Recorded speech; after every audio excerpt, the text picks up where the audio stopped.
ফিরিয়ে দেয় তাকে 5 বিঘা জমি দেব। আরে হারের দাম বেশি না 5 বিঘা জমির দাম বেশি? কারণ হারটা ছিল আশীর্বাদী, বাবা আদর করে ছেলেকে দিয়েছিল, রাজার ছেলের হার।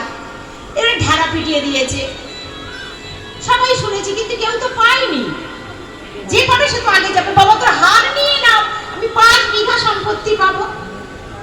এদিকে একটা ছেলে, তার নাম জগৎ, খুবই গরিব, তার কিছু নাই, মানে দিন আনে দিন খায়, যদি খাটে তার খাওয়া হয়, যদি না খাটে তার খাওয়া হয় না। সে একদিন কাজে গেছে, সেদিন তার কোনো কাজ মেলেনি।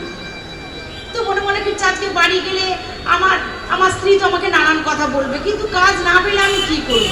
এই রাস্তা দিয়ে আস্তে আস্তে ভালো লাগছে না, একটা লাঠি পেয়েছে, ছোট একটা লাঠি নিয়েছে, নিয়ে আর দেখছে একটা মরা সাপ পড়ে রয়েছে, তো সেই মরা সাপটাকে তুলেছে, এমনি করে তুলে নিয়ে আর আসছে। যেই বাড়ির মধ্যে ঢুকেছে, আজ তার স্ত্রী কি বলছে, কি গো ওটা কি আনছো? হ্যাঁ, কাজে গেলি কাজ পায় না, এমন পুরুষ মানুষ তো জীবনে দেখিনি। তা আমরা কি দিয়ে সংসার চালাবো, কি খাবো? আর বলিস না, ভাল লাগে না, কাজ না পেলে আমি কি করব? এই শোনো, এটা কি হয়েছে শোনো। বলে কি রে? যে রাজার ছেলে অন্নপ্রাশন হয়েছে, শুনেছো তো কালকে? তা বলে হ্যাঁ শুনেছি, আমরা গরিব, আমরা যেতে পারিনি, রাজা বলেছিল যেতে, কিন্তু রাজার বাড়ি যেতে গেলে তো কিছু না কিছু নিয়ে যেতে হবে, কিন্তু আমরা তো নিয়ে যেতে পারবো না বলে যাইনি।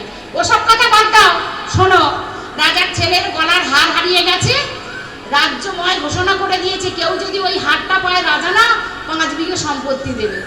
বউটা তখন বলছে কি, শুনেছ, 5 বিঘা দেবে, যদি পেত 5 বিঘা সম্পত্তি আমার হতো।